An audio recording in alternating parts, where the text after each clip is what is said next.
संहिता 41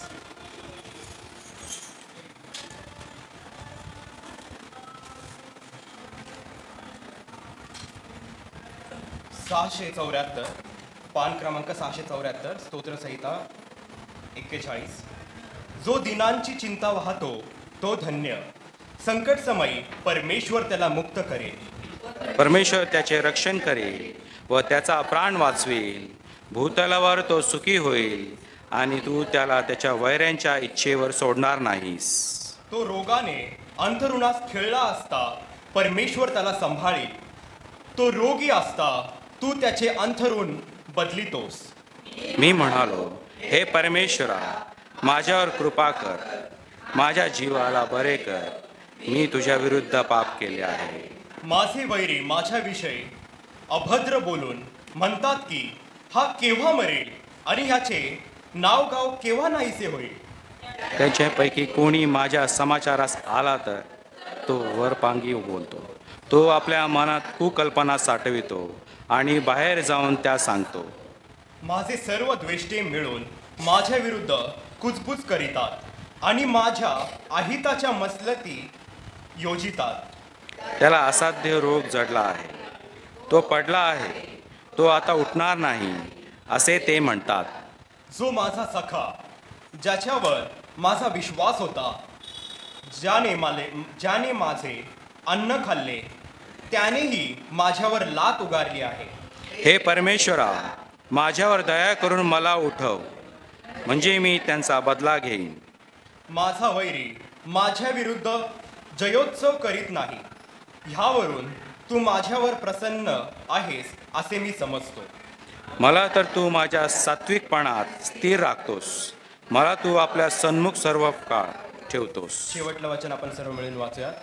इस्रायलाचा देव परमेश्वर युगानुयुग धन्यवादित आहे. आमेन. आमेन. परमेश्वर करो वाचे वचन आशीर्वादित हो. आमेन.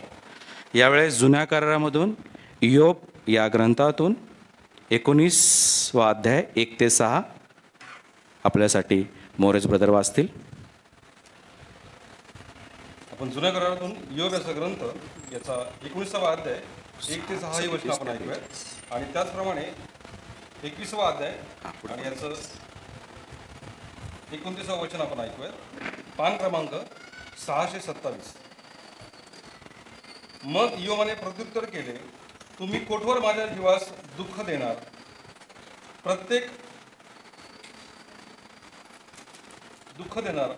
कोठवर आपल्या शब्दांनी माझा सुराडा करणार.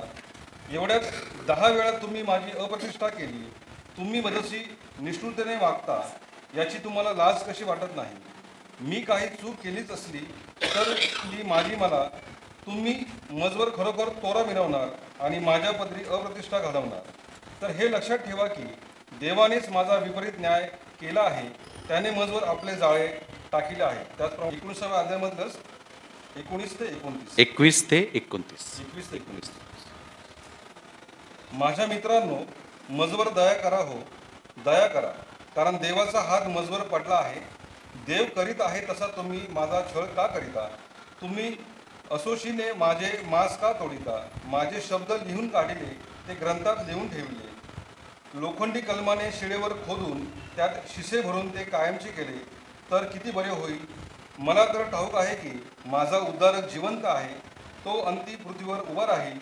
ही माझी त्वचा छिन्नभिन्न होऊन नष्ट झाली तरी मी देवाला देहविरहित पाहीन. त्याला मी स्वतः पाहीन, अन्याचे नव्हे तर माझेच नेत्र त्याला पाहतील. माझा अंतरात्मा झुरत आहे. या सगळ्यांचे मूळ माझ्या ठाईस आढळून आले आहे. म्हणून यांचा छळ आपण कोणत्या प्रकारे करावा असे तुम्ही म्हणाल तर तुम्ही तरवारीचे भय धरा, कारण क्रोधामुळे तरवारीने शासन होते. यावरून न्याय आहे हे तुम्हास समजावे. आमेन. हालेलुया. वाचलेले वचन परमेश्वर आशीर्वादित करो. यावेळेस पत्राचे वाचन होईल आणि आजचे पत्र आहे रोमकरास पत्र 14वा अध्याय 1 ते 13 आपल्यासाठी अंकल वाचतील. रोमकरास पत्र 14वा अध्याय 1 ते 13 हे वचन. रोमकरास पत्र 14वा अध्याय 1 ते 13 आपण ऐकूया. विश्वासात दुर्बल असलेल्यांशी सहिष्णुता. जो विश्वासाने दुर्बळ आहे त्याला जवळ करा, पण शंका कुशंकाचा निर्णय लावण्याकरता करू नका. एखाद्याचा विश्वास असा असतो की त्याला कसलेही खाद्य चालते, परंतु दुर्बल शाकभाजीच खातो. जो खातो त्याने न खाणाऱ्याला तुच्छ मानू नये, आणि जो खात नाही त्याने खाणाऱ्याला दोष लावू नये, कारण देवाने त्याला जवळ केले आहे. दुसऱ्याच्या चाकराला दोष लावणारा तू कोण आहेस? तो स्थिर राहिला काय, किंवा त्याचे पतन झाले काय, तो त्याच्या धण्याचा प्रश्न आहे. त्याला तर स्थिर करण्यात येईल, कारण त्याला स्थिर करण्यास त्याचा धनी समर्थ आहे. कोणी माणूस एखादा दिवस दुसऱ्या दिवसापेक्षा अधिक मानतो, कोणी दुसरा सर्व दिवस सारखे मानतो. तर प्रत्येकाने आपल्या मनाची पूर्ण खात्री करून घ्यावी. जो दिवस पाळतो तो प्रभू करता पाळतो, आणि जो पाळीत नाही तो प्रभू करता पाळीत नाही. आणि जो खातो तो प्रभू करता खातो, कारण तो देवाचे आभार मानतो. जो खात नाही तो प्रभू करता खात नाही, आणि तोही देवाचे आभार मानतो. कारण आपल्यातील कोणी स्वतःकरता जगत नाही, कोणी स्वतःकरता मरत नाही. कारण जर आपण जगतो तर प्रभू करता जगतो, आणि जर आपण मरतो तर प्रभू करता मरतो. म्हणून आपण जगलो किंवा मेलो तरी आपण प्रभूचेच आहोत. कारण ख्रिस्त ह्यासाठी मरण पावला व पुन्हा जीवन झाला की त्याने मेलेल्यांचा व जिवंताचाही प्रभू असावे. तर मग तू आपल्या भावाला दोष का लावतोस, किंवा तू आपल्या भावाला तुच्छ का मानतोस? कारण आपण सर्व ख्रिस्ताच्या न्यायसनासमोर उभे राहणार आहोत. कारण शास्त्रात असे लिहिले आहे की प्रभू म्हणतो, ज्या अर्थी मी जिवंत आहे त्या अर्थी माझ्यापुढे प्रत्येक गुडघा टेकेल व प्रत्येक जीवा देवाचे स्तवन करेल. तर मग आपल्यातील प्रत्येकजण आपल्या स्वतःविषयीचा हिशोब देवाला देईल. ह्याकरता आपण ह्यापुढे एकमेकांना दोष लावू नये, तर असे ठरवून टाकावे की कोणी आपल्या भावापुढे ठेच लागण्यासारखे काही किंवा अडखळ ठेवू नये. प्रभूपासून वाचलेली सर्व वचनं आपण सर्व करता आशीर्वादाची करो. त्याच्या नावाला मान सन्मान करो, आता आणि सदा सर्व काळ असो. आमेन. हालेलुया. यावेळेस आपण शुभवर्तमानाच्या वाचनासाठी सगळेजण उठून उभं राहूया. आजचे शुभवर्तमान आहे लुकृ शुभवर्तमान याचा 6वा अध्याय 37 ते 42 ही वचने आपल्यासाठी पाळक साहेब वाचतील.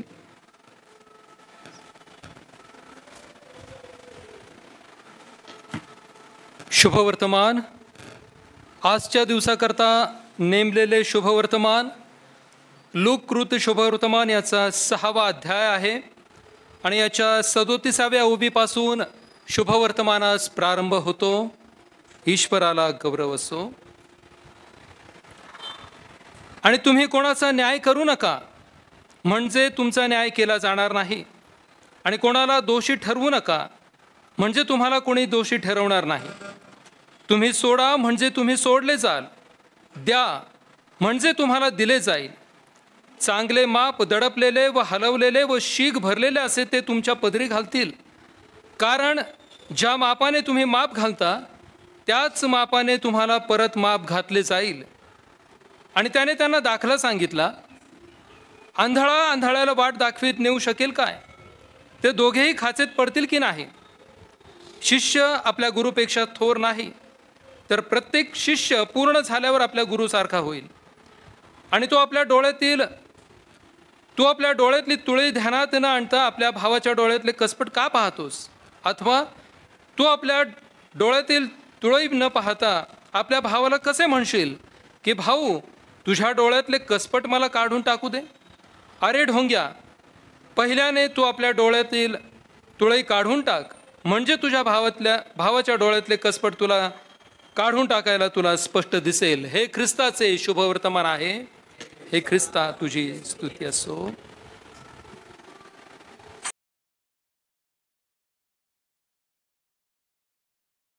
कारण की परमेश्वरानेच आपल्याला हे जीवन दिलेलं आहे, आणि जीवनामध्ये असणाऱ्या प्रत्येक गरजा परमेश्वर, आपण कसेही असो, आपण चांगले वागतो वाईट वागतो, पण परमेश्वर आपल्या गरजा न विसरता पूर्ण करतो. त्यामुळे आपण नेहमी परमेश्वराचं उपकार स्मरण करणं, त्याच्या नावाला धन्यवाद देणं गरजेचं आहे. डिसेंबर महिन्यामध्ये ज्यावेळेस परमेश्वराने माझी निवड पुणे धर्मप्रांतासाठी केलेली आहे, अद्भुतरित्या केलेली आहे. परमेश्वराची ही योजना होती आणि म्हणून परमेश्वराने एक वेगळ्या वातावरणामध्ये आणि वेगळ्या प्रकारे परमेश्वराने माझी निवड पुणे धर्मप्रांतासाठी केलेली आहे. 6 महिने होऊन गेलेले आहेत आणि ह्या 6 महिन्यामध्ये मी एक गोष्ट अनुभवली, ती म्हणजे पुणे धर्मप्रांतामध्ये असणाऱ्या प्रियजनांचा सहवास. कारण की ज्या शहरामधून मी आलेलो आहोत त्यामध्ये माणसं भरपूर आहेत, लोकसंख्या भरपूर आहे, आपला ख्रिस्ती समाज देखील फार मोठा आहे महाराष्ट्रातला. पण एक गोष्ट त्या ठिकाणी म्हणजे आम्ही अनुभवली, एवढे लोकसंख्या असताना देखील ख्रिस्ती समाज देखील मोठा असला तरी कोणाला कोणासाठी वेळ नाही. पण पुण्यामध्ये मी आल्यानंतर पाहिलं की जे आपले प्रियजन आहेत ते माणसाला वेळ देणारे आहेत. म्हणजे जी माणुसकी आहे, आपल्यासाठी वेळ देतात, थांबतात, बोलतात, विचारपूस करतात. आणि जी आपुलकी, जे प्रेम सर्व पाळकवर्ग आहे, मंडळी आहे, सर्वांनी मला दिलं. त्यामुळे मला असं या ठिकाणी अनोळख्यासारखं वाटलं नाही. एकदम आपल्या कुटुंबामध्ये, आपल्या लोकांमध्ये आलेलो आहे. 6 महिने झालेले आहेत, पण असं वाटतं की मी भरपूर वर्षापासून या ठिकाणी राहत आहे. आणि याचं श्रेय आपणा सर्वांना आहे. तुमचं जे प्रेम आहे, तुमची जी आपुलकी आहे, प्रत्येक गोष्टीमध्ये मदत करण्यासाठी तुम्ही नेहमी तयार असता. आणि याबद्दल मी परमेश्वराचे खरोखर मनापासून आभार मानतो. आज तुम्हासाठी एक आनंदाची बातमी देखील मला द्यायची आहे. ख्रिस्त विश्व मंडळी याविषयी मी ऐकलेलं होतं आणि सर्व चर्चेस मी व्हिजिट केले. काही चर्चेस आता राहिलेले आहेत, 1-2-3 चर्चेस.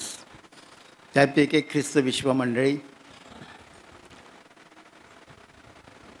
बाळकसाहेब रेव्हरंड कालसेकर मंडळीविषयी मला सांगत असतात. आणि मग ख्रिस्त विश्व मंडळी कशी आहे, कुठे आहे, आणि अशी मी प्रार्थना करत होतो. पण देवाने त्याचे देवदूत पाठवलेले आहेत. जोसेफ आहे ना, अजय आहे, आणि मॉरिस कुठे आहे. आणि मग ते 3 जण माझ्याकडे आले. जसं अब्रामाकडे 3 देवदूत येतात ना, तसे हे 3 देवदूत माझ्याकडे आले आणि त्यांनी मला विनंती केली की तुम्ही आमच्या चर्चला भेट द्या. तर मी विचारलं की 6 तारखेला काय आहे. ते बोलले काही नाही आहे, पहिला रविवार आहे. म्हणजे चर्चचा वाढदिवस ते नाही, ते तर ऑक्टोबरमध्ये आहे.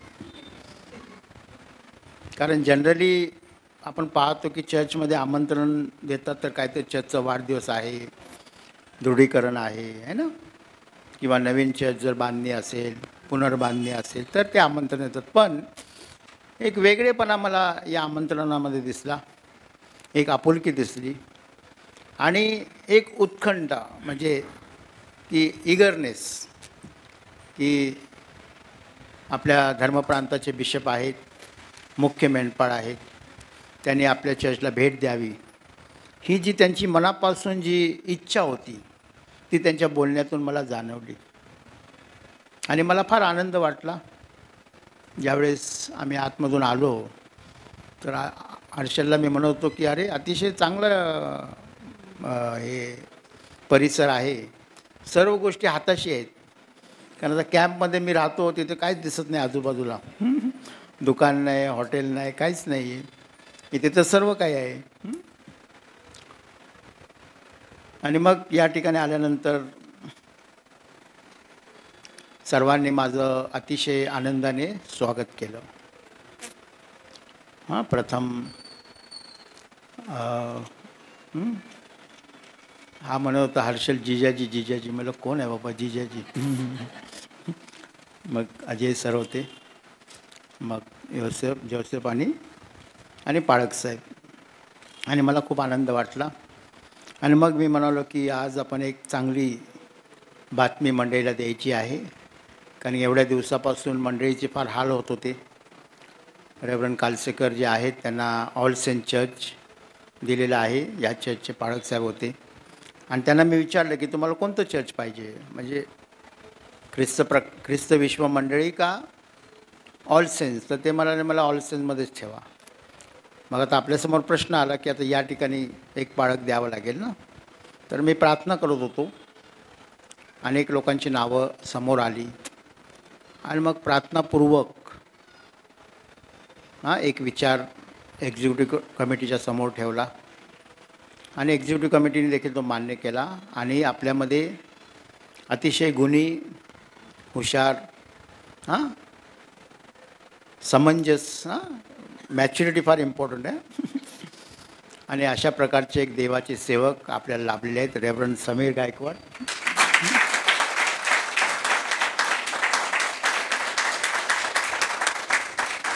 आणि आजपासून ते मंडळीचे पाळक म्हणून या ठिकाणी सेवा करणार आहेत.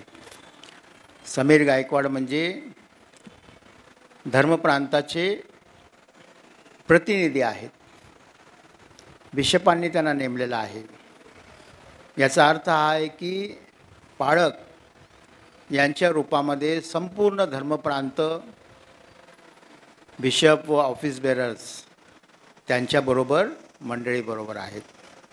त्यामुळे मंडळीला काहीही लागलं, आता भरपूर गोष्टी आपल्या धर्मप्रांतामध्ये येणार आहेत आणि त्याचा फायदा सर्व धर्मप्रांताला होणार आहे, सर्व मंडळांना होणार आहे. अनेक योजना आहेत, तरुणांसाठी, मुलांसाठी, सिनियर सिटीजनसाठी आहेत, है ना, जे आपले गरजू आहेत, सर्वांसाठी एक वेगवेगळ्या योजना आहेत. आणि त्या योजना तुमच्यासमोर मांडण्याचं काम पाळकसाहेब करणार आहेत आणि त्याचा लाभ सर्व मंडळीला होणार आहे. त्यामुळे पाळकसाहेबांचं मी अभिनंदन करतो. आमची फार वर्षापासूनची ओळख आहे आणि नाशिक धर्मप्रांतामध्ये देखील त्यांनी सेवा केलेली आहे आणि विविध मंडळांमध्ये त्यांनी काम केलेलं आहे. आता ज्या चर्चमध्ये मी आलो ते मुंबईमध्ये सर्वात मोठं मराठी चर्च आहे. त्या ठिकाणी 2200 सभासद आहेत आणि त्यांचा इन्कम जो आहे तो 2 करोडच्या आसपास जातो. म्हणजे कागदाच्या बाहेरचा मुंबईमध्ये इन्कम 2 प्रकारचे आहेत, एक कागदावरचा आणि कागदाच्या बाहेरचा. तर कागदाच्या बाहेरचं इन्कम आपण सांगू शकत नाही. आणि मग त्या मंडळीचं पण आता 200वा वाढदिवस आहे. 25 जुलैला 200 वर्ष पूर्ण होत आहेत. आणि ते चर्च पूर्ण रिपेअरिंग करण्यासाठी आपल्या महाराष्ट्राचे जे माजी मुख्यमंत्री माननीय एकनाथ शिंदे साहेब त्यांनी संपूर्ण खर्च दिलेला आहे. संपूर्ण म्हणजे कोणत्या ख्रिस्ती व्यक्तीने दिलेलं नाही आहे. जरी ख्रिस्ती नसले तरी ते ख्रिस्ताचे आहेत. आणि चर्च बांधण्यासाठी, रिपेअरिंग करण्यासाठी जवळजवळ 3-1 करोड रुपये खर्च आहे. पण संपूर्ण खर्च त्यांनी दिलेला आहे. म्हणजे किती मोठी गोष्ट आहे. आपण एक बाजू बघतो की ख्रिस्ती लोकांवर टीका करणारे लोक आहेत, पण दुसरी बाजू त्याच समाजातून ख्रिस्ती लोकांना मदत करणारे पण लोक आहेत. त्यामुळे सर्वच लोक वाईट आहेत असं म्हणणं चुकीचं आहे. त्यामुळे देवाने असे देखील लोक आपल्यासाठी ठेवलेले आहेत की जे आपल्याला मदत करण्यासाठी नेहमी तत्पर आहेत. त्यामुळे देवाच्या नावाला आपण या सर्व गोष्टीबद्दल आभार मानणं गरजेचं आहे. आता 23 वर्ष मी सेवा केलेली आहे, 23पेक्षा जास्त केलेली आहे. आणि मंडळीमध्ये, मोठमोठ्या मंडळीमध्ये मी सेवा केलेली आहे. पुण्यातली जे ख्रिस्ती मंडळी आहेत त्या खूप साध्या आहेत, शांत आहेत, प्रेमळ आहेत. मुंबईची खूप डेंजर आहेत बाबा. मुंबईमध्ये तुम्ही झोपेत सेवा करू शकत नाही. तुम्हाला दर रविवारी शस्त्रसामग्री घेऊन उभंच राहावं लागतं. कारण कधी काय घडेल, कधी कोणामध्ये इस्रायल राष्ट्र घुसेल काय सांगता येत नाही. कारण इस्रायल राष्ट्र एकमेव राष्ट्र आहे पृथ्वीवर, सर्वात जास्त युद्ध तेच करत असतील. देवाने आपल्याला जे निवडलेलं आहे ते युद्ध करण्यासाठी नव्हे तर शांती आणण्यासाठी आहे ना. कारण प्रभू येशू ख्रिस्त म्हणत आहे की जे शांती करणारे आहेत ते धन्य आहेत. कारण काय पुढे वाक्य काय? नाही, देवाला म्हणजे ज्यांचं अंतःकरण शुद्ध आहे ते देवाला पाहतील. पण शांती करणारे जे लोक आहेत ते कोण आहेत? देवाचे पुत्र आहेत. जर आपण देवाची मुले आहोत, देवाचे पुत्र आहोत, तर आपण काय काय करायला पाहिजे? शांती, मारामारी नव्हे. कारण चर्चमध्ये, प्रत्येक चर्चमध्ये मारामारी असते. असं कोणतंच चर्च मी पाहिलेलं आहे की जिथे मारामारी नाही आहे. सर्वात जास्त मारामारी कोणत्या चर्चमध्ये होते माहिती आहे तुम्हाला? कोणत्या भाषेच्या? इंग्लिश. बरोबर, तुला कसं माहीत? योसेफला कसं माहिती इंग्लिश चर्चमध्ये मारामाऱ्या होतात? पहिलं मला वाटायचं इंग्लिश चर्चमध्ये एकदम खूप छान आहे ना. पण ज्यावेळेस मी इंग्लिश चर्चेसमध्ये सेवा दिली त्यावेळेस कळलं की अरे सर्वात चांगली मंडळी तर आपली मराठीच आहे. कारण इंग्लिश चर्चमध्ये खूप मारामाऱ्या, भांडणं, कोर्ट केस, सर्व गोष्टी आहेत. पण परमेश्वराची इच्छा आहे की आपण त्याच्या मार्गाने चालायचं. त्याचा संदेशाकडे वळत असताना एक उदाहरण तुमच्यासमोर सांगतो. एकदा एक कार्यक्रम आयोजित केलेला असतो आणि तो कार्यक्रम जो असतो तो रिटायरमेंट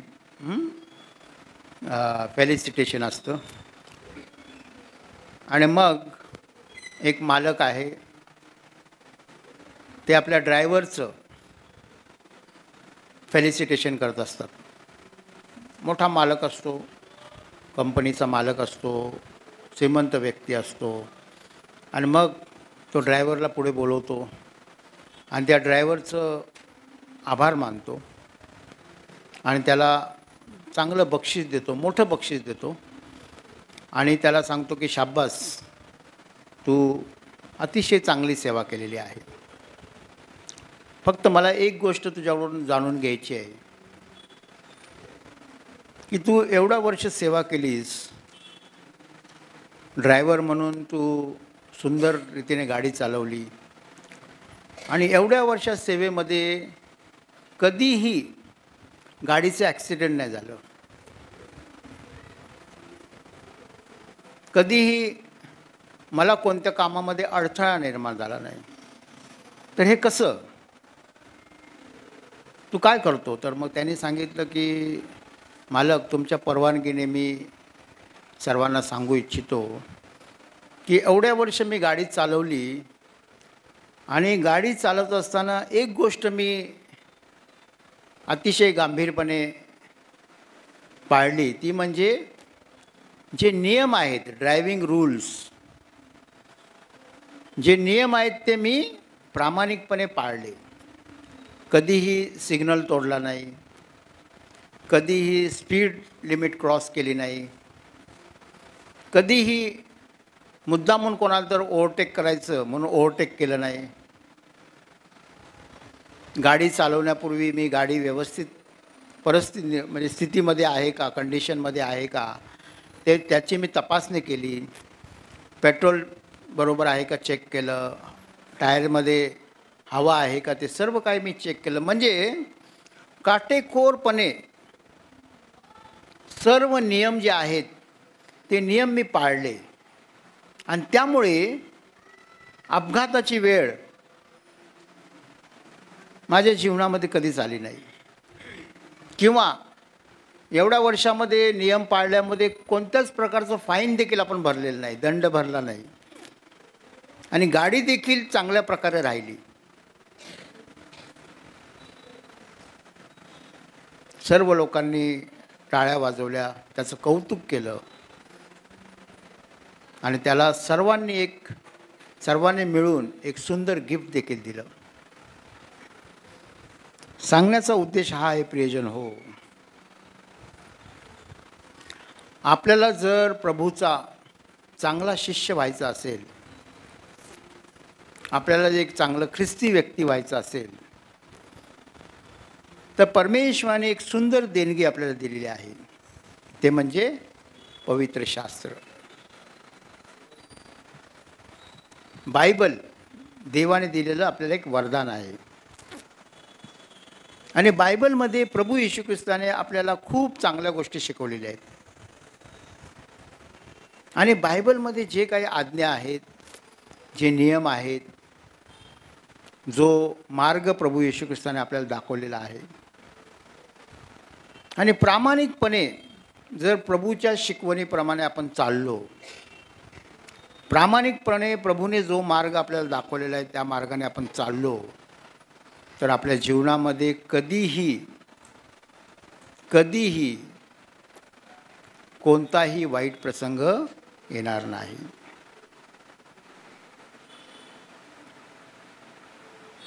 जगामध्ये जेवढे धर्मशास्त्र आहेत, प्रत्येक धर्माचे तुम्ही शास्त्र वाचा. सर्वात सोप्या भाषेत जर कोणतं शास्त्र असेल ते म्हणजे बायबल आहे. बायबलची भाषा जी आहे ती अतिशय सोपी आहे. म्हणजे कमी शिकलेला जरी एक व्यक्ती असेल तर त्याला ती समजू शकते.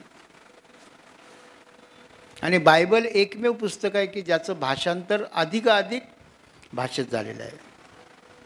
त्यामुळे आज आपण पाहतो की देवाचं वचन आज आपण आपल्या भाषेमध्ये वाचू शकतो. भाषांतर देखील आपण पाहतो की अचूक भाषांतर केलेलं आहे.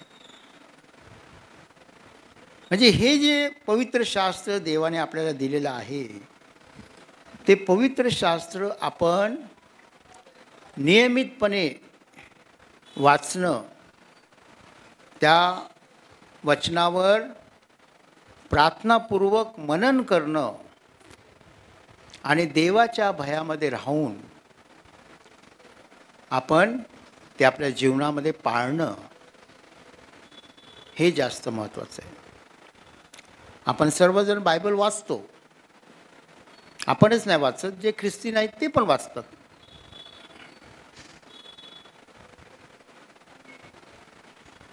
पण प्रश्न हा आहे, येशू ख्रिस्त आपल्याला विचारत आहे, लूक कृत शुभवर्तमान 11 अध्याय आणि 28 वचनामध्ये प्रभू येशू ख्रिस्त काय म्हणत आहे? बायबल आहे. येशू ख्रिस्त त्या ठिकाणी म्हणत आहे, लूक कृत शुभवर्तमान 11 अध्याय आणि 28 वचनामध्ये, तेव्हा येशू म्हणाला, पण त्यापेक्षा जे देवाचं वचन ऐकतात व पाळतात ते धन्य आहेत. आपण देवाचं वचन ऐकतो, पण ते पाळणं हे जास्त महत्त्वाचं आहे. आपण देवाची आराधना करतो. आता सुंदर आराधना तरुण मुलांनी केली. मला फार आनंद वाटतो ज्यावेळेस तरुण मुलं देवाची स्तुती करतात, आराधना करतात. भले त्यांचं ज्ञान मर्यादित आहे, थोडकं आहे, पण जे काही त्यांचं ज्ञान आहे त्यामध्ये ती देवाची सेवा करतात. आणि तरुण ज्यावेळेस सेवा करतात, स्तुती आराधना, देवाचं वचन सांगतात, ते पाहिल्यानंतर मला खूप आनंद होतो. कारण आपला जो देव आहे हा तरुणांचा देव आहे. तुम्ही बायबल जर नीट वाचलं, आपला देव जो आहे तो तरुणांचा देव आहे. त्यामुळे जर तरुणांना आपण जर सेवेपासून बाजूला करत आहोत, परावृत्त करत आहोत, तर देव आपल्या ठाई नाही. देव आपल्यामध्ये आहे हे जर आपल्याला जाणून घ्यायचं असेल तर आपल्या चर्चमध्ये तरुण असणं अतिशय महत्त्वाचं आहे. तरुण जर आपल्या चर्चमध्ये नाही आहेत, संडे स्कूल जर आपल्या चर्चमध्ये नाही आहे, याचा अर्थ देव आपल्या चर्चमध्ये नाही. त्यामुळे आपण विशेषरित्या लहान लेकरं जे आहेत संडे स्कूल आणि तरुण मुलं यांच्याकडे लक्ष देणं गरजेचं आहे.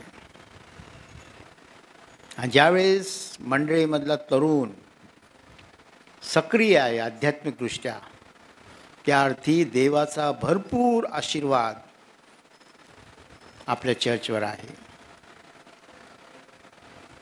त्यामुळे नेहमी एक गोष्ट लक्षात ठेवा की आपल्या जीवनातून आपण आपल्या मंडळीतील तरुणांना प्रोत्साहन दिलं पाहिजे. बाकीचे तर लोक आहेत, आपल्यासारखे लोक तर चर्चला येणारच आहे ना, काम करणारच आहेत. काय पण काम सांगा आपण करू, फक्त शुगर नाही वाढली पाहिजे आपली. शुगर वाढली तर कोणाचा बाप पण आपल्याला उठू शकणार नाही. कंटाळा येतो ना मग. पण तरुणांचं तसं नाही आहे. तरुणांना तुम्ही काही काम सांगा, बरोबर करते. त्यामुळे चर्च आपलं सक्रिय कसं ठेवायचं, चर्च आपलं लाईव्हली जिवंत कसं ठेवायचं आहे, याचा कानमंत्र आपल्या सर्वांना माहीत असणं गरजेचं आहे. त्यामुळे देवाने प्रभूने जे आपल्याला नियम दिलेले आहेत, ज्या आज्ञा दिलेल्या आहेत, जे शिक्षण दिलेलं आहे, त्याप्रमाणे आपण आपलं जीवन जगणं गरजेचं आहे. आता प्रार्थना स्तुती आराधना चालू होती. कोणतरी होता तो मुलगा, काय कुठे बोलत होता ना माईकवर, तो म्हणाला की जिथे दोघे किंवा तिघे एकत्र जमलेले आहेत तिथे येशू ख्रिस्त आहे. तसं नाही वचन फार महत्त्वाचं आहे. मग आपले अजय पिल्ले साहेबांनी बरोबर वचन बोलले प्रार्थनेमध्ये, जिथे दोघे किंवा तिघे माझ्या नावामध्ये, ते इम्पॉर्टंट आहे. नाही तर दोघं तिघं तर काय ते नाक्यावर पण उभे असतात. नाक्यावर पण दोघं तिघं उभेच असतात ना. मग तिथे काय प्रभू आहे, प्रभू तर आहेच. पण महत्त्वाचं काय आहे, प्रभू आहे याचा अर्थ प्रभूचं कार्य, प्रभूची समक्षता, आणि जे काही आपण त्याच्या नावाने मागणार आहे ते आपल्याला मिळणार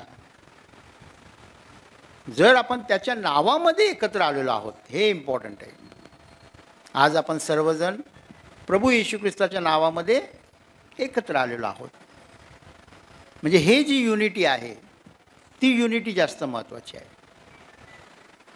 नाहीतर काय, मग मोर्चाला पण लोक कितीतरी येतात आहे ना.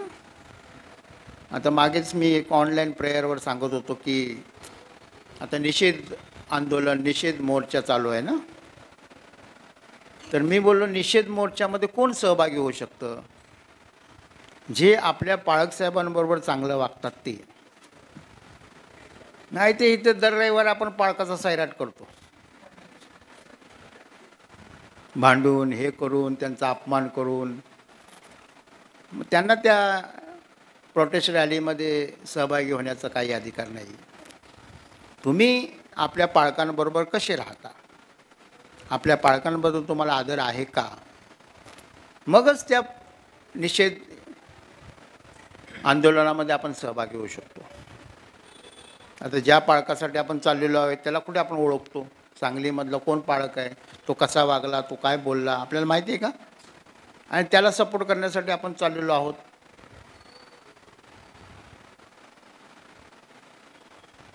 मी जरा वेगळ्या गोष्टीने बघतो, वाईटातून पण काहीतरी चांगलं घडतं, कोणतरी काहीतरी बोललं, त्यामुळे काय झालं, आपला ख्रिस्ती समाज एकवटला, सगळे आपण एकत्र आलो, चांगली गोष्ट झाली.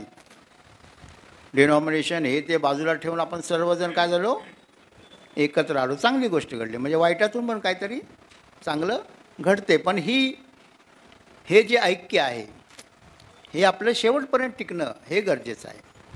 नाही तर तेवढ्यापुरतं आपण आलो, तांदूळ टाकलं, लग्न लावलं, जेवलो, चाललो आपल्या घरी, है ना. हे निषेध आंदोलन म्हणजे काय अक्षता टाकायचा कार्यक्रम नाही आहे. तर ते देखील आपल्याला सर्वांना कळणं गरजेचं आहे.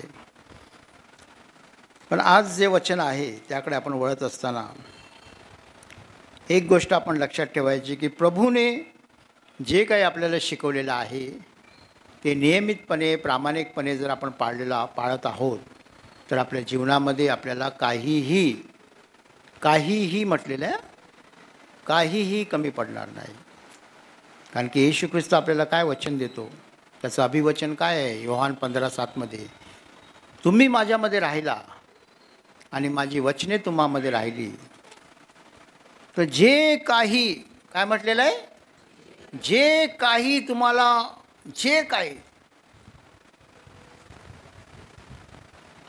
तुम्हाला पाहिजे ते मागा, ते तुम्हाला दिलं जाईल. तुम्ही माझ्यामध्ये राहिला म्हणजे आपण प्रभूमध्ये राहणं आणि प्रभूचे जी जिवंत वचनं आहेत, सामर्थ्याने भरलेली जी वचनं आहेत ती आपल्या जीवनामध्ये असणं अतिशय महत्त्वाचं आहे. कारण एका वचनाने जगामध्ये क्रांती घडलेली आहे. ज्या प्रोटेस्टंट चर्च आहे ना, प्रोटेस्टंट चर्च म्हणजे काय, सुधारित चर्च, रिफॉर्म चर्च.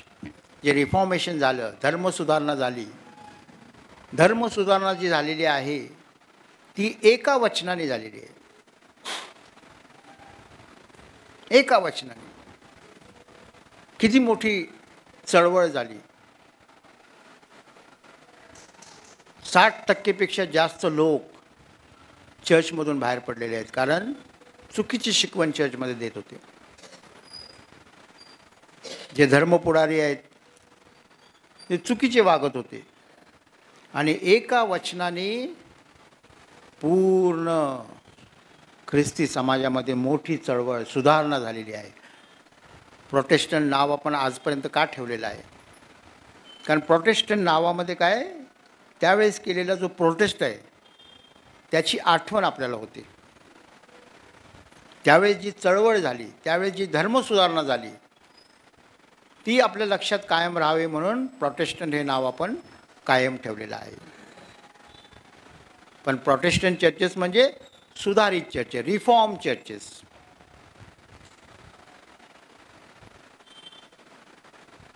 त्यामुळे देवाच्या वचनामध्ये किती शक्ती आहे, किती सामर्थ्य आहे हे जाणून घेणं आणि ते जाणून घेण्यासाठी देवाचं वचन वाचणं, त्यावर मनन करणं हे अतिशय महत्त्वाचं आहे. देवाचं वचन तुम्ही वाचा आणि मग तुम्हाला समजेल की त्या वचनामध्ये किती मोठं सामर्थ्य आहे. आज जे वचन वाचलं आपण पाहतो की योग एक सुंदर उदाहरण दिलेलं आहे की देव आपल्या सेवकावर किती संकट आलं, सैतान किती त्याच्या आला, देव त्याला सोडत नाही आणि जे काही गमावलं आहे त्याहीपेक्षा अधिक देव देतो. पण योग जो आहे तो कसा आहे, एकदम सात्विक, देवाच्या मार्गाने चालणारा, देवाच्या भयात राहणारा आहे.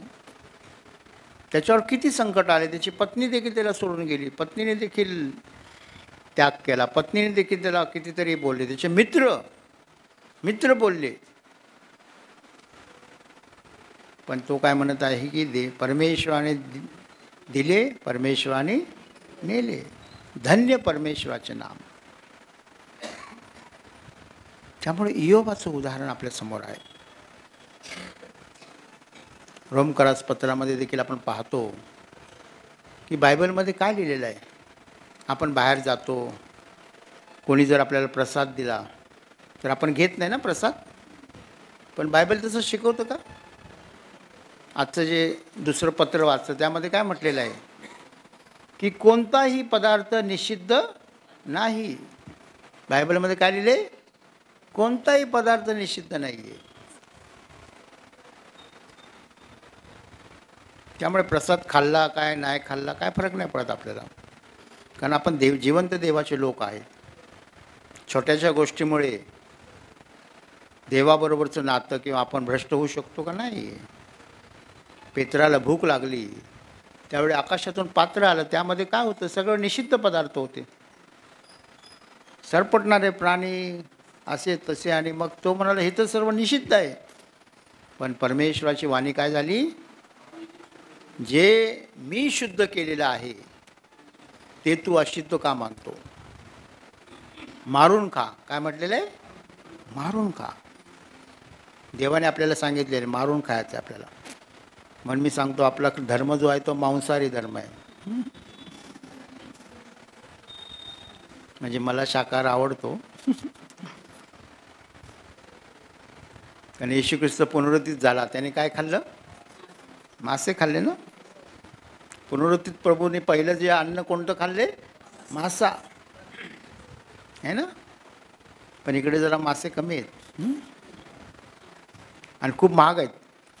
हां, पुण्याला मुंबईला काय हाताशी एकदम मासे आहेत ना, तिथूनच इथे येतात, पण महाग आहेत खूप. सांगण्याचा मुद्दा हा आहे प्रियजन हो, की पवित्र शास्त्र आपल्याला काय सांगतं आणि आपण आपलं जीवन कशा प्रकारे जगतो यामध्ये विसंगतता आहे. आपलं जीवन जे आहे ते पवित्र शास्त्राशी विसंगत आहे. आपण एक काहीतरी विचार डोक्यात घेतो आणि मग असं आपल्याला जगायचं आहे. आपल्या इंडियन ख्रिश्चन लोकांचं काय झालेलं आहे की आधीचं जे धर्म स्वीकारण्यापूर्वीची जी संस्कृती आहे आणि धर्म स्वीकारल्यानंतरची संस्कृती आहे त्याचं सगळं भेळमिसळ झालेली आहे. कोण म्हणतं साडी घालू नये, मिडीच घालावी. कोण म्हणतं जगा घालू नये. म्हणजे येशू ख्रिस्तांनी तर जगाच घातलेला ना, पॅन्ट शर्टवर थोडे उभा होता येशू ख्रिस्त. काय काय पाळत पॅन्ट शर्टवर येतात. येशू ख्रिस्त पॅन्ट शर्टमध्ये होता का? नाही. ते लोक पॅन्ट शर्टवर येतात.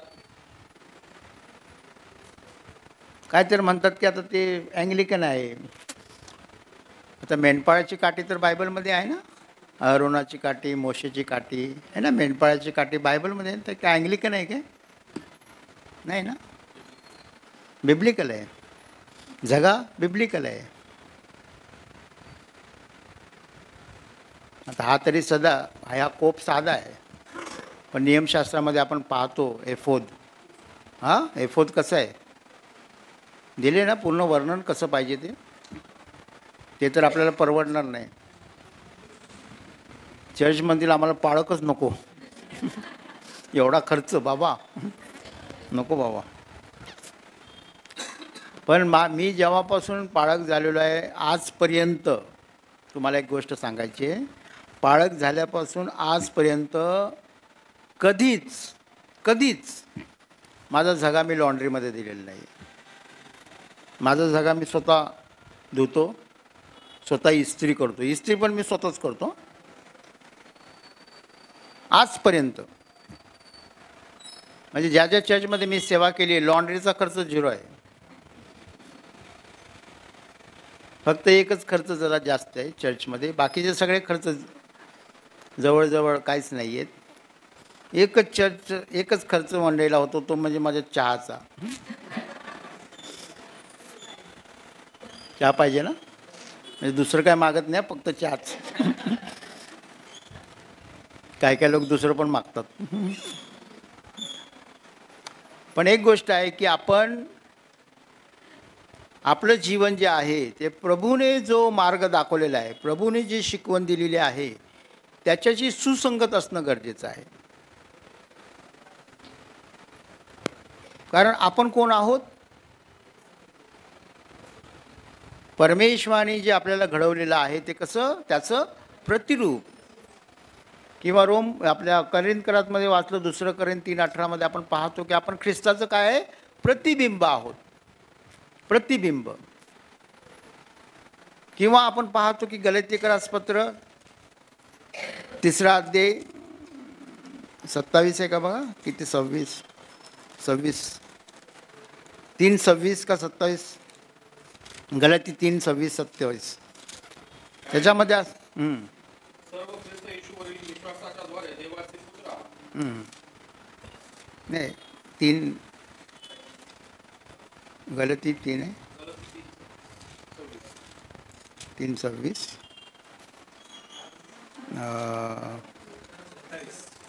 कारण तुमच्यामध्ये इतक्यांचा ख्रिस्तामध्ये हा, बपतिस्मा झाला आहे, ते. इतक्यांनी ख्रिस्ताला परिधान केले आहे.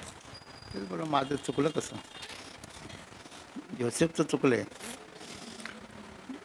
कारण जितक्यांचा ख्रिस्तामध्ये बाप्तिस्मा झालेला आहे त्याने ख्रिस्ताला परिधान केलेलं आहे. म्हणजे आपण जे आहोत या ठिकाणी आपला ख्रिस्तामध्ये बाप्तिस्मा जर झालेला आहे तर आपण ख्रिस्ताला काय केलेलं आहे, परिधान केलेलं आहे. हे लक्षात असणं गरजेचं आहे. त्यामुळे आपली ओळख जगामध्ये काय आहे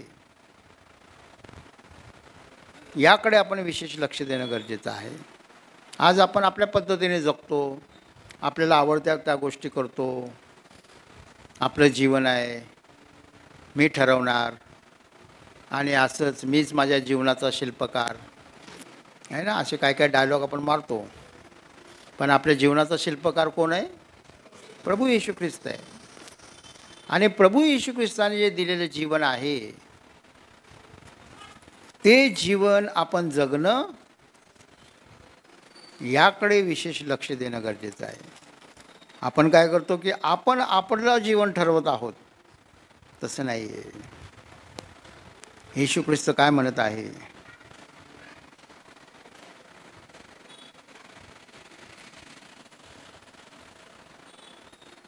कारण आपण शत्रू असता देवाबरोबर त्याच्या पुत्राच्या द्वारे आपला समेट झाला आहे. आपण कोण होतो, देवाचे शत्रू. रोमकरास पत्र 5:10 पाहतो आपण देवाचे शत्रू. पण आपण शत्रू असता त्याच्या मृत्यूद्वारे आपला देवाबरोबर काय झालेला आहे, समेट झालेला आहे. किती मोठी गोष्ट आहे, फार मोठी गोष्ट आहे. त्यामुळे आपलं जीवन जे आहे ते प्रभूला आवडणारं जीवन असणं गरजेचं आहे. त्याच्या मार्गाने चालणं हे गरजेचं आहे. जे शुभवर्तमान आपण वाचलं, अतिशय सुंदर आहे ना वचन. त्यामध्ये अवघड आहे पण जरा वाचायला बरं वाटतं. वचन अवघड आहे. येशू ख्रिस्ताची शिकवण अशी पाहायला गेलं तर फार सोपी वाटते है ना. मागा म्हणजे मिळेल, देवा दे आम्हाला. फार आवडतं मला ते वचन. मागा म्हणजे मिळेल, शोधा म्हणजे सापडेल. शोधायला फार आवडतं ना, कुठे मिठाई ठेवलेली आहे. आणि मग ठोका म्हणजे काय, उघडणारच आहे ते. अशा पद्धतीने ठोकायचं जोरात, ते उघडलंच पाहिजे डायरेक्ट. कारण आपण एकदम एक्सपर्ट आहेत ना, ठोकाठोकीमध्ये एकदम आपण एक्सपर्ट आहोत. या ठिकाणी येशू ख्रिस्ताने जी आपल्याला शिकवण दिलेली आहे, शुभवर्तमानामध्ये आपण काय पाहतो, तुम्ही कोणाचे दोष काढू नका, म्हणजे तुमचे दोष कोणी काढणार नाही. तुम्ही कोणाचे दोष काढू नका. काय काय पवित्र शास्त्र असं लिहिलेलं आहे भाषांतरात, तुम्ही कोणाचा न्याय करू नका, म्हणजे तुमचाही न्याय केला जाणार नाही. करतो का आपण आपल्या जीवनामध्ये, तुम्ही कोणाचे दोष काढू नका. कसं, दोष काढल्याशिवाय पाणी घशाच्या आत जात नाही आपलं. आणि इथे तर येशू ख्रिस्त काय म्हणत आहे, तुम्ही कोणाचे दोष काढू नका, जर सगळ्या जगाने जर असं ठरवलं आपण कोणाचे दोष काढू नये, तर पहिलं चॅनल जर बंद झालं तर ते कुठलं होईल? बातम्यांचं. बातम्या बंद. कारण बातमीवाले काय करतात? दोष काढायचंच काम करतात. कुठे काय सापडतं त्यांना, हां, लगेच बातमी आलीच टी व्हीवर.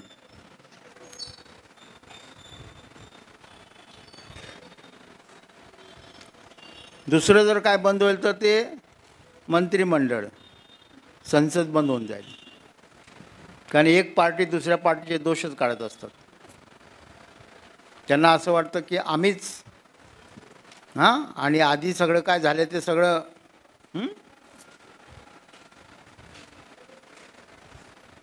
म्हणजे चुकीचं राजकारण भारत देशामध्ये नव्हे इतर देशांमध्ये पण चाललेलं आहे. पण अशा प्रकारची जर प्रवृत्ती कायम राहिली तर मला नाही वाटत स्वर्गाच्या राज्यात स्वर्गामध्ये कोण जाईल. फार अवघड आहे, कोणी जाऊ शकत नाही. त्यामुळे आपण पॉझिटिव्ह ॲटिट्यूड असणं गरजेचं आहे. 2 मित्र होते, अतिशय क्लोज फ्रेंड, जिगरी दोस्त.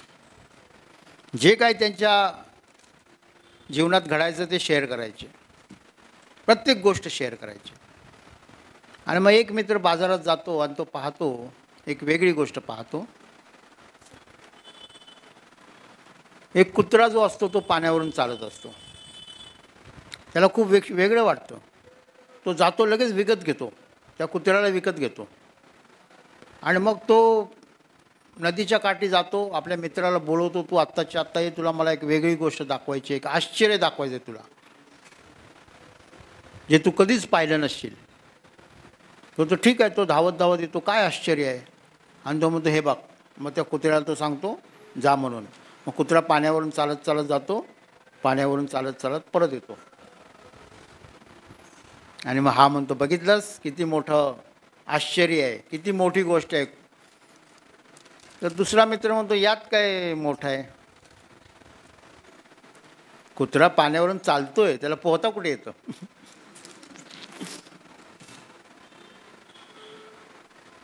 म्हणजे शिव खेरा आहे ना, यू कॅन विन, त्याच्यामधलं हे उदाहरण आहे. म्हणजे पॉझिटिव्ह, म्हणजे काय काय लोकांचं कसं असतं, चांगल्या गोष्टीमध्ये पण काहीतरी निगेटिव्ह शोधायचं. म्हणजे आपली मानसिकता अशी झालेली आहे की आपल्याला निगेटिव्ह गोष्टीकडे आपण जास्त आकर्षित होतो. पण प्रभू येशू ख्रिस्ताने जे आपल्याला निवडलेलं आहे, प्रभू येशू ख्रिस्ताने जे आपल्याला बोलावलेलं आहे ते पॉझिटिव्ह गोष्टीसाठी. या ठिकाणी पाळक साहेबांनी कोणतं भाषांतर वाचलं, त्याच्यामध्ये काय होतं, तुळी. या ठिकाणी काय आहे की तुझ्या डोळ्यामध्ये मुसळ असताना, मुसळ किंवा तो लाकडाचा मोठा हे असतो ना, ओंडका. हां, अरे वा, यांना माहिती आहे. ओंडके आहेत का काय. तुझ्या डोळ्यात मुसळ असताना तू आपल्या भावाच्या डोळ्यातील कुसळ आहे ना. कुसळ बघितलं ना, कधी कधी आपल्या पोटात घुसतं ना असं कुसळ. म्हणजे आपल्याला इंटरेस्ट असतो की दुसऱ्यांच्या जीवनामधल्या छोट्या छोट्या चुका देखील आपण हायलाईट करतो. आणि आपल्या जीवनामध्ये कुसळ एक एक कुसळ आणि कुसळ दोन्ही कुसळ आणि भरपूर कुसळच असतात. त्याचं झालं मुसळ, कुसळ जमा करून तिथे झाली तर मुसळ, ते आपण विसरून जातो. म्हणजे प्रभू येशू ख्रिस्ताने सांगितलेले की कोणीही परफेक्ट नाही आहे, नो वन इज परफेक्ट. प्रत्येक माणसामध्ये काही ना काहीतरी दोष आहे, है ना.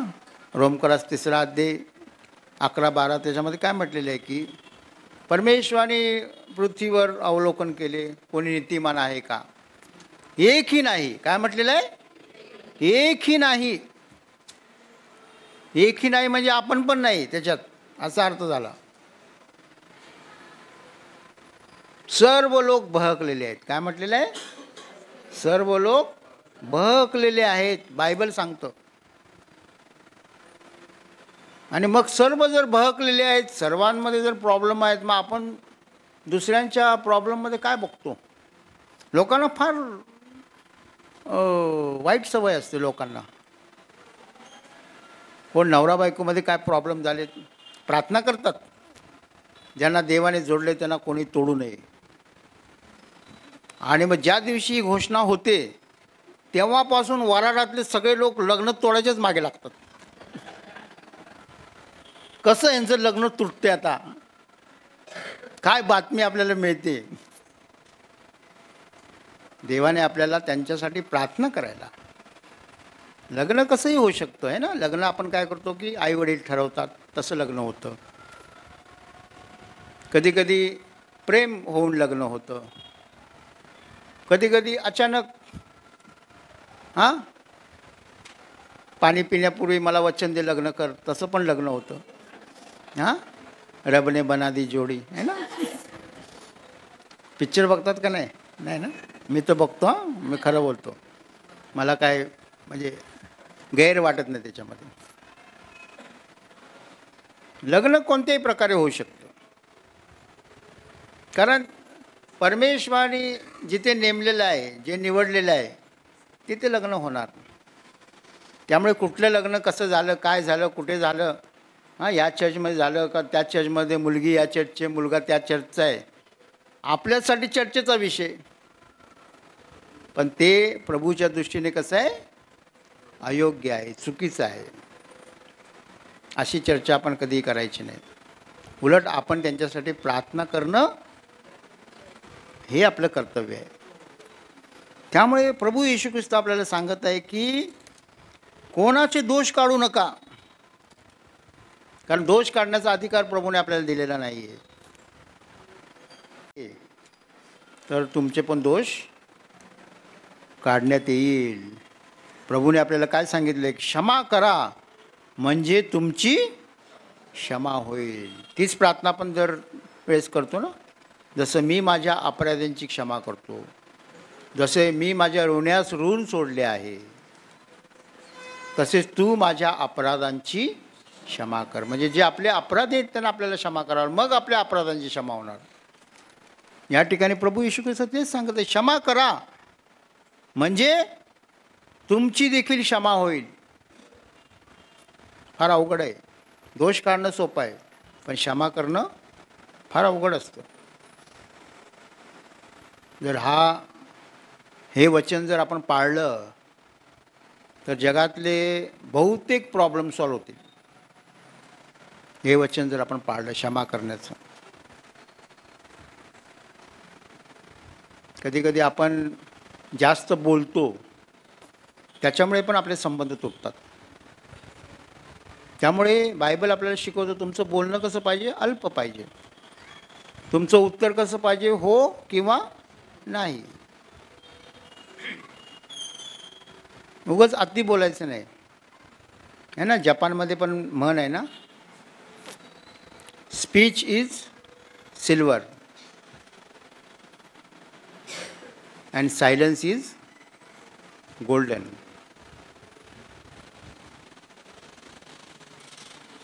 म्हणजे शांत राहणं म्हणजे मोकं बोलून नाही राहायचं आहे, बोलायचं आहे, पण जेवढं पाहिजे तेवढंच बोलायचं आहे. उगीचच अति नाही बोलायचं आहे. कधी काय लोक सांगत असं असं तसं हे ते झालं का असं, हो बाबा हो म्हणायचं आपलं. हा काय बरं असं आम्ही करतो आता, हो सगळं आपल्याला माहीत असतं आधी. काय लोक येतात असे तसे. कधी बाळग लोक आता भक्ती घेतात, लेलीडर भक्ती घेतात. हां तुम्ही बिशप तुम्ही हे वाचा, तुम्ही ती अरे हो जरा 25 वर्षाचा अनुभव आहे. भक्ती वगैरे सगळी तोंडपाठ आहे ना आपली. काय सांगतात ते वाचा. बोल हो ठीक आहे बोलत हो म्हणायचं आपलं आहे ना. अल्प बोलणं चांगलं असतं. पण क्षमा करणं ही आपली ख्रिस्ती ओळख आहे. क्षमा केली पाहिजे आहे ना. ग्रॅहम स्टेन्स, दारासिंगने त्याला जाळून टाकलं ना मनोहर पाडा. त्या ठिकाणी आम्ही प्रॅक्टिकलसाठी गेलेलो होतो. आणि ज्या ठिकाणी मनोहर पाडाला आम्ही गेलो, ज्या ठिकाणी त्यांची जीभ जाळली, त्यांना आणि त्यांच्या 2 मुलांना जाळलं, त्या ठिकाणी आम्ही प्रार्थना केली. आणि प्रार्थना करत असताना आमचं अंग जे आहे ना, बॉडी पूर्णपणे गरम झाली अशी बॉडी. म्हणजे अनुभव माझा सांगतो मी. म्हणजे त्याच वर्षी आम्ही तिथे गेलेलो 1999ला जानेवारीमध्ये ती घटना झाली, पण आम्ही नोव्हेंबरमध्ये त्या ठिकाणी होतो. म्हणजे जवळजवळ 9-10 महिने झालेले. पण त्याची जी धग आहे ती त्या ठिकाणी कायम होती.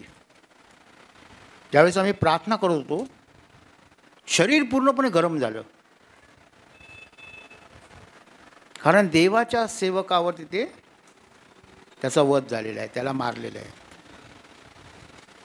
आणि त्याच वर्षी आम्ही तिथे असताना मोठं चक्रीवादळ आलं.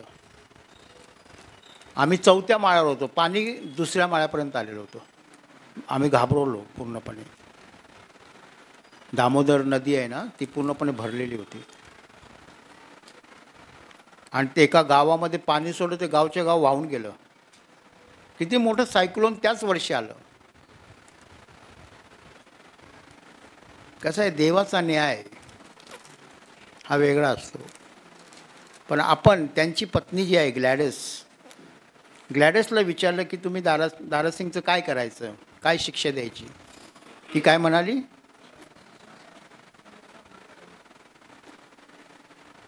प्रभूने मला क्षमा केलेली आहे, मीही त्यांना क्षमा करते. किती मोठं मन आहे पहा. पतीला जाळलं ठीक आहे, पण 2 मुलांना जाळल्यावर माणूस काय होईल. पण तरी देखील तिने काय केलं, प्रभूचं खरं प्रेम लोकांना दाखवून दिलं. आज आता हे निषेध यात्रा काय लोक काही बडबडत बसतात, तसं नाही. आपण पण त्यांना क्षमा करू. कोणी बोलला असेल त्याच्यासाठी प्रार्थना करू. देव त्याच्या अंतःकरणात कार्य करेल. देवावर आपला विश्वास पाहिजे आणि आपला पूर्ण विश्वास आहे की देव कार्य करणार. प्रार्थनापूर्वक आपण याच्यामध्ये सहभागी होणं गरजेचं आहे. क्षमा करणं ही आपली ख्रिस्ती ओळख आहे. आणि जर आपण क्षमा करू शकत नाही तर आपल्या पण पापांची क्षमा होऊ शकणार नाही, आहे ना. बायबलमध्ये लिहिलं आहे ना, मत्ते 6:14 आणि 15 वाचा. मत्ते 6:14-15 कधी काय लिहिले, 14वं वचन.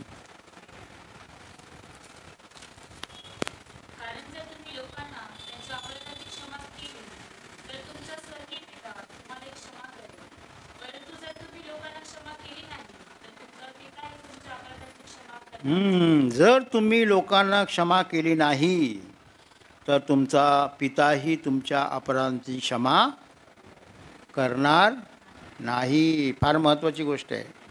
म्हणजे क्षमा करणं मॅन्डेटरी आहे. क्षमा केलीच पाहिजे आपण. सॉरी तो बोलना ही पडेगा. हां, SORE. दुनियादारीमध्ये आहे ना SORE, सॉरी.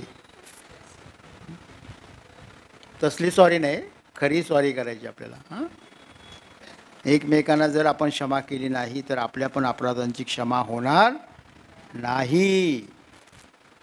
तिसरी गोष्ट आपल्याला प्रभूने काय शिकवलेली आहे, द्या म्हणजे तुम्हाला दिलं जाईल,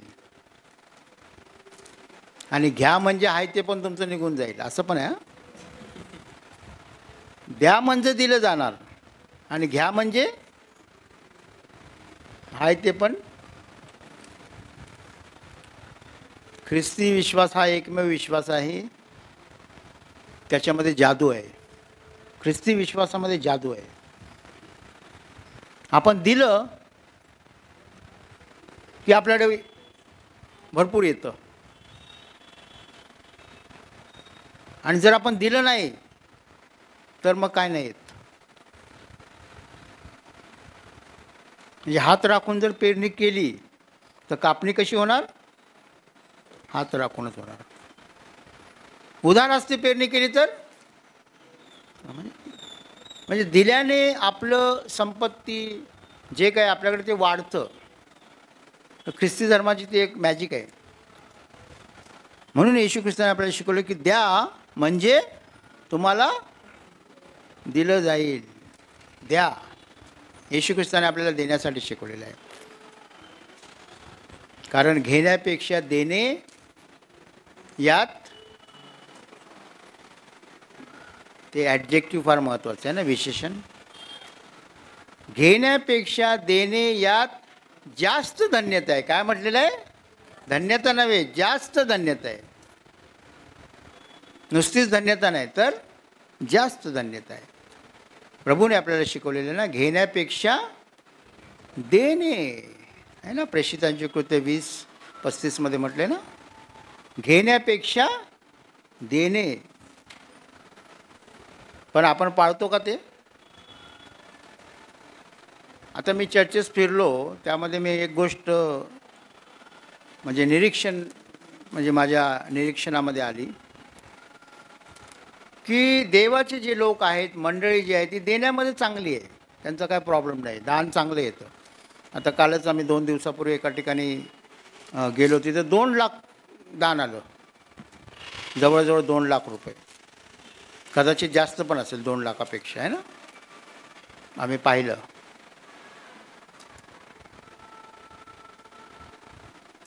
पण काय होतं की चर्चमध्ये दान येते पण पुढे जात नाही. म्हणजे याला दोषी पास्टोरेट कमिटीच आहे. म्हणजे देवाच्या कार्यामध्ये अडथळा कोण आहे?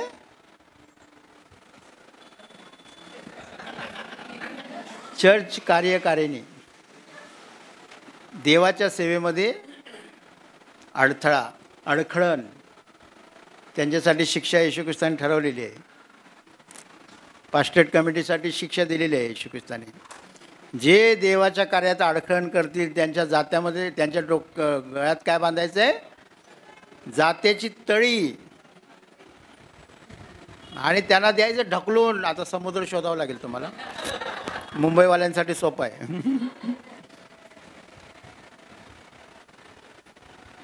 काही नेत्यांची भाषणं कशी असतात. मला एकाने विचारलं की, मग मी त्यांना सांगत होतो की समुद्राचं पाणी तर कोण पित नाही, पण समुद्रकाठी बसायला सर्वांना आवडतं.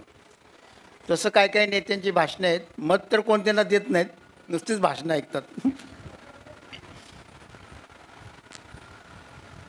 त्यामुळे आपण जे काही आलेलं आहे दान, ते पुढे गेलं पाहिजे, है ना. पाळक वर्गांचे जे पगार आहेत, धर्मप्रांत म्हणजे आपण सगळे मिळून धर्मप्रांत आहे. धर्मप्रांत म्हणजे काय असं वेगळं नाही, सर्व चर्चेस मिळून धर्मप्रांत. जसं आपलं शरीर आहे, है ना.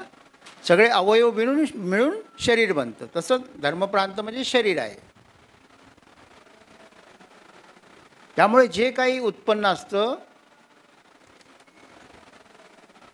त्यातला काही हिस्सा आपण देवाच्या कार्यासाठी पुढे देणं गरजेचं आहे. तिथेच अडवून नाही ठेवायचं. अडवून ठेवलं तर मग संपलेलं आहे. अनन्या आणि सफिरा दिलेलं आहे बायबलमध्ये उदाहरण. किंवा लपवून जरी ठेवलं, दाखवलं नाही, मग आखांचं पण उदाहरण आहे तिथे बायबलमध्ये.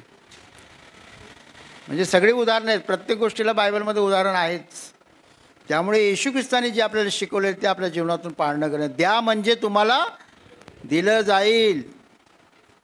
चांगलं माप दाबून, हलवून, शीख भरून तुमच्या पदरी घालतील. पण एक गोष्ट आपण लक्षात ठेवायची आहे, ज्या मापाने तुम्ही द्याल त्याच मापाने तुम्हाला परत देण्यात येईल.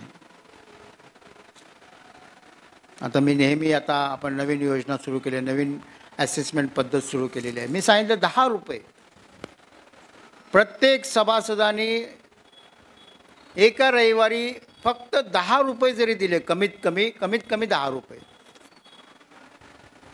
10 रुपये न देण्या एवढा जगात कोण गरीब आहे का? 10 रुपये कोणी देऊ शकतं. मी एका मुंबईमध्ये राहत होतो, नागपाडा एरियामध्ये. एक भिकारी आला, मी टॅक्सीतून चाललेलो होतो. एक भिकारी आला भीक मागण्यासाठी, हात पुढे केला. तर मी चेक केलं, माझ्याजवळ काय 1 रुपयाचा कॉइन होता, 1 रुपयाचं नाणं होतं. आणि मग 1 रुपयाचं नाणं मी त्याला द्यायला गेलो. त्याने लगेच हात मागे केला. नको नको ठेवा, तुम्हालाच ठेवा बोलला. मी म्हणजे सांगण्याचा मुद्दा आहे, जे बाहेर भिकारी आहेत 1 रुपया म्हणजे भीक ते घेत पण नाहीत. म्हणजे हे विचार करण्यासारखी गोष्ट आहे, आपण देवाला किती देतो. दानपत्रामध्ये कॉईन्स आले नाही पाहिजेत.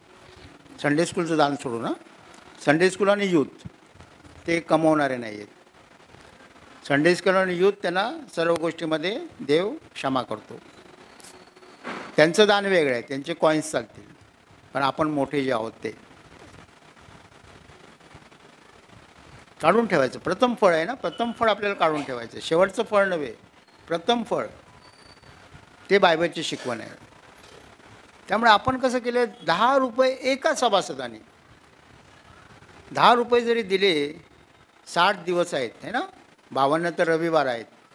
मग ख्रिसमस आहे, न्यू इयर आहे, मोंदी गुरुवार आहे, राखेचा बुधवार आहे, गुड फ्रायडे, असे पकडून एक 60 दिवस होतात. म्हणजे 60 दिवसाचे किती झाले, 600 रुपये. पण नियमितपणे 50 रुपये महिन्याला दिले तर 50 रुपये तुम्ही बाजूला काढले, 50 रुपये धर्मप्रांतासाठी, 50 रुपये चर्चसाठी, 100 रुपये आता वर्गणी आपण केले ना, कमीत कमी 100 रुपये म्हणजे काय मोठी गोष्ट नाही. महिन्याचा आपला खर्च किती आहे आणि 100 रुपये म्हणजे काहीच नाही. ते जर बाजूला काढले आणि दानपात्र जे आहे ना, आपण काय केलेलं, दानपात्राचे 40% धर्मप्रांताने सेवेसाठी आपण केलेले आहेत. आणि उपकासूचं दान, आरामात सर्व गोष्टी होऊ शकतात. पण आपण ते प्रामाणिकपणे, नियमितपणे जर आपण पाळलं तर गरजेचं आहे ना. मी बसलेलो होतो आत्ता मगाशी, असं बसलो आणि अशी सहज बोर्डवर नजर गेली. मी 10 पॉईंट तिथे लिहिलेले आहेत. मला वाटलं 10 आज्ञा आहेत का काय. नंतर मी जरा चष्मा जरा साफ केला माझा आणि बघितलं तर ते 10 आज्ञा वेगळ्याच आहेत बोललो. ख्रिस्तव विश्व मंडळीच्या 10 आज्ञा तिथे लिहिलेल्या आहेत आहे ना. सभासदपणा नियमितपणे पहिलेच वाक्य काय दिले, वर्गणी द्यावी. बरोबर आहे, काय चुकीचं नाही त्याच्यामध्ये. वर्गणी दिली पाहिजे ना, वर्गणी दिली पाहिजे. आता माझी पत्नी जी आहे, ज्यावेळेस ती कामाला होती ना, ती दशांश नाही द्यायची. आता मी तर पाळक होतो. मी तिला म्हणायचो, अरे ती काय करायची की 50% पगार जो आहे तो वर्गणी म्हणून द्यायची. किती, 50%. आता यावेळेस आम्ही क्लर्जी वेलफेअर फंडसाठी विचार मांडला, तर माझ्या पत्नीने, बिशप मॅडम काय म्हणाल की माझ्यातर्फे दर महिन्याला 10,000 रुपये मी देणार. म्हणजे एका वर्षाला किती, 1,20,000. आपलं देणं कसं पाहिजे. आता ते तर चालू शकत नाहीत, पायऱ्या उतरू शकत नाहीत है ना, वॉकर घेऊन चालतो. त्यांची कमाई काय आहे, काहीच नाही. जे मी देतो तेच तिची कमाई, जे मी देतो तीच त्यांची कमाई. पण पहिल्यापासून मी पण असा नियम ठेवला, जे काही उत्पन्न मासिक मला मिळतं है ना, तिथे मासिक करायचं तुम्हाला शब्द, वार्षिक नाही, मासिक. मासिक माझं जे काही उत्पन्न आहे ना, मी त्याचे 2 भाग करतो. अर्ध उत्पन्न मी माझ्या पत्नीकडे देतो, मग तसं सगळंच देतो, पण अर्ध ती ठरवणार काय करायचं ते. त्याच्यात मग मी इंटरफिअर नाही करत.